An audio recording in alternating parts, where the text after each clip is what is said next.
அனைவருக்கும் விவேக் கைலாசத்தின் இனிய வணக்கம். இன்னைக்கு நம்ம பார்க்க போகிற நேரம் பார்த்தீங்கன்னா, நமது பாரம்பரிய உணவுகளில் முக்கிய காயாக கருதப்படும் முருங்கைக்காய். முருங்கைக்காய் மட்டும் இல்லை, முருங்கைப்பூ, முருங்கை இலை, முருங்கைக்காய், முருங்கை மரத்தை பற்றி நம்ம தெரிஞ்சுக்க போகிறோம். ஓகேங்களா?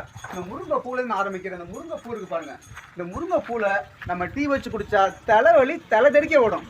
அடுத்து முருங்கை இலை. இந்த முருங்கை இலையை பொடியாக்கி காலையில் வெறும் வயிற்றுல வெந்நீரில் கலந்து குடித்தா உடம்பு வந்து எனர்ஜிக்காக இருக்கும். அன்றைக்கி முழு நாளுமே நம்ம எனர்ஜிக்காக எல்லா வேலையும் செய்யலாம். அடுத்து முருங்கைக்காய். இந்த முருங்கைக்காய் பார்த்தீங்கன்னா, முருங்கை இலை, முருங்கைப்பூ எல்லாத்துலேயுமே விட்டமின்ஸ், தாதுக்கள், ஆன்டி ஆக்சிடென்ட் அதிகம் நிறைந்த ஒரு அற்புதமான ஒரு காய் தான் இது. ஓகேங்களா? இந்த காயை நம்ம அன்றாட உணவில் பயன்படுத்தி வருவதால் உடலின் நோய் எதிர்ப்பு சக்தி அதிகரிக்கிறது, இரத்தத்தில் சர்க்கரை அளவை சீராக்குகிறது, இரத்த சோகையை தடுக்கிறது, இதயத்தை வலுப்படுத்துகிறது, எலும்பையும் வலுப்படுத்துகிறது மற்றும் செரிமான மண்டலத்தை சீராக்கிறது.